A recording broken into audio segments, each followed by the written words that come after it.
Hi ಎಲ್ಲರಿಗೂ ನಮಸ್ಕಾರ. ತುಂಬಾನೇ ಸಾಫ್ಟ್ ಆದ ಬಾಯಲ್ಲಿಟ್ಟರೆ ಕರಗುವ ವಾರಗಟ್ಟಲೆ ಇಟ್ಟು ತಿನ್ಬಹುದಾದಂತಹ ಮಿಶ್ರ ಬೆಳೆಯ ಒಬ್ಬಟ್ಟು ಮಾಡೋ ವಿಧಾನನ ನೋಡ್ಕೊಂಬರೋಣ. ಮೊದಲಿಗೆ ನಾನಿಲ್ಲಿ ಒಂದು ಬಟ್ಲಷ್ಟು ತೊಗರಿಬೇಳೆ, ಒಂದು ಬಟ್ಲಷ್ಟು ಕಡಲೆಬೇಳೆನ ಒಂದು 2ರಿಂದ 3 ಸಾರಿ ನೀರು ಹಾಕಿ ಚೆನ್ನಾಗಿ ವಾಶ್ ಮಾಡಿಕೊಂಡು ತಗೊತಾ ಇದ್ದೀನಿ. ನಂತರ ಅದಕ್ಕೆ ಒಂದು 4 ಬಟ್ಲಷ್ಟು ನೀರು ಹಾಕಿ ಬೇಯಿಸ್ಕೊತಾ ಇದ್ದೀನಿ. ನೋಡಿ, ಈ ಥರ ಸಾಫ್ಟಾಗಿ ಬೇಳೆ ಬೇಯಬೇಕು. ಬೆಂದಂಥ ಬೇಳೆನ ಈಗ ಸೋರಿಸ್ಕೊತಾ ಇದ್ದೀನಿ. ಈ ಬೇಳೆನೆಲ್ಲ ಒಂದು ಬಟ್ಲಿಗೆ ಸೇರಿಸ್ಕೊಂಡು ಇದು ಬಿಸಿ ಇರಬೇಕಾದ್ರೇನೆ ಬೇಳೆ ಎಷ್ಟು ತೊಗೊಂಡಿದ್ದೀವೋ ಅಷ್ಟೇ ಬೆಲ್ಲನ ತೊಗೊಂಡು ಹಾಕಿ ಒಂದ್ಸರಿ ಮಿಕ್ಸ್ ಮಾಡಿ ಪ್ಲೇಟ್ ಮುಚ್ಚಿ ಸೈಡ್ಗೆ ಇಟ್ಕೊಳ್ಳೋಣ. ಇದೆಲ್ಲ ಸ್ವಲ್ಪ ಸಾಫ್ಟ್ ಆಗಬೇಕು. ಸಾಫ್ಟ್ ಆದಮೇಲೆ ಮಿಕ್ಸಿ ಜಾರಿಗೆ ಹಾಕ್ಕೊಂಡು ರುಬ್ಕೊಳ್ಳೋಣ. ನಾನಿಲ್ಲಿ ನೀರು ಬಳಸ್ದೇನೆ ಗಟ್ಟಿಯಾಗಿ ಸಾಫ್ಟಾಗಿ ರುಬ್ಕೊಂಬಂದಿದ್ದೀನಿ. ಇದನ್ನು ಇವಾಗ ಸ್ಟವ್ ಮೇಲೆ ಇಟ್ಕೊಂಡು ಒಂದು ಬಟ್ಲಷ್ಟು ಹಸಿ ತೆಂಗಿನಕಾಯಿ ತುರಿ ಹಾಗೆ ಒಂದು ಅರ್ಧ ಚಮಚದಷ್ಟು ಏಲಕ್ಕಿ ಪುಡಿ ಹಾಕ್ಕೊಂಡು ಚೆನ್ನಾಗಿ ಮಿಕ್ಸ್ ಮಾಡ್ತಾ ಇರೋಣ. ಮೀಡಿಯಂ ಫ್ಲೇಮ್ನಲ್ಲಿ ಎಷ್ಟು ಚೆನ್ನಾಗಿ ನಾವು ಬೇಳೆನ ಬಿಸಿ ಮಾಡ್ಕೊತೀವೋ ಅಷ್ಟು ಚೆನ್ನಾಗಿರುತ್ತೆ ಒಬ್ಬಟ್ಟು. ಜಾಸ್ತಿ ದಿವಸ ಇಟ್ಟು ಸಹ ತಿನ್ನಬಹುದು. ಕಲರ್ ಸಹ ನೋಡಿ ಎಷ್ಟು ಚೆನ್ನಾಗಿ ಚೇಂಜ್ ಆಗಿದೆ. ಪರಿಮಳನೂ ಸಹ ಅಷ್ಟೇ ಚೆನ್ನಾಗಿ ಬರ್ತಾ ಇದೆ.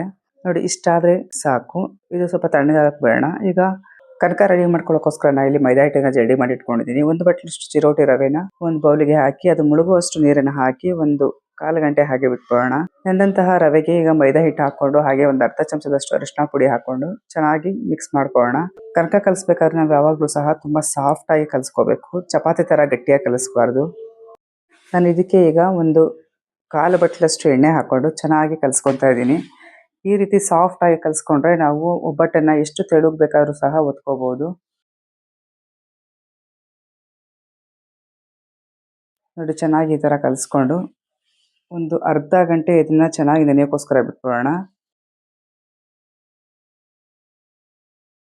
ಕನಕ ಚೆನ್ನಾಗಿ ನೆಂದು ಸಾಫ್ಟ್ ಆಗೋ ಅಷ್ಟರಲ್ಲಿ ಹೂರಣ ಎಲ್ಲ ತಣ್ಣಗಾಗಿದೆ. ಅದನ್ನೆಲ್ಲ ಉಂಡೆ ಕಟ್ಟಿ ರೆಡಿ ಮಾಡಿ ಇಟ್ಕೊಂಡಿದ್ದೀನಿ. ಈಗ ಸ್ವಲ್ಪ ಪ್ರಮಾಣದಷ್ಟು ಉಂಡೆನ ತಗೊಂಡು ಕೈ ಮೇಲೆ ಈ ರೀತಿ ಹರಡ್ಕೊಂಡು ಒಂದು ಉಂಡೆ ಇಟ್ಕೊಂಡು ಈ ರೀತಿ ಎಲ್ಲ ಕಡೆನೂ ಕವರ್ ಮಾಡ್ಕೊಳ್ಳೋಣ. ನಾನು ಹೇಗೆ ತೋರಿಸ್ತಾ ಇದ್ದೀನೋ ಈ ರೀತಿಯಾಗಿ ಕವರ್ ಮಾಡ್ಕೊಳ್ಳಿ.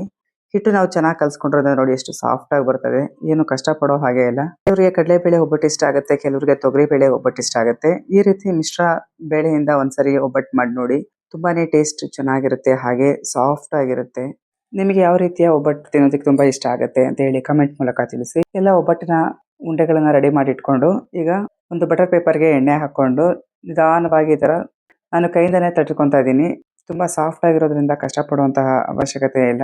ಚೆನ್ನಾಗಿ ಕಾದಂತಹ ತವಾ ಮೇಲೆ ಒಂದು ಕಡೆ ಬೇಯಿಸಿ ಮತ್ತೆ ಎಣ್ಣೆ ಹಾಕಿ 2 ಕಡೆ ಹಿಂಗೆ ಬೇಯಿಸಿ ತಗೊಂಡ್ರೆ ಬಾಯಲ್ಲಿಟ್ಟರೆ ಕರಗುವ ರುಚಿಕರವಾದ ಸಾಫ್ಟ್ ಮಿಶ್ರ ಬೆಳೆಯ ಒಬ್ಬಟ್ಟು ಸವಿಯಲು ಸಿದ್ಧ. ರೆಸಿಪಿ ಇಷ್ಟ ಆಗಿದ್ರೆ ಲೈಕ್ ಮಾಡಿ, ಶೇರ್ ಮಾಡಿ. Thanks for watching.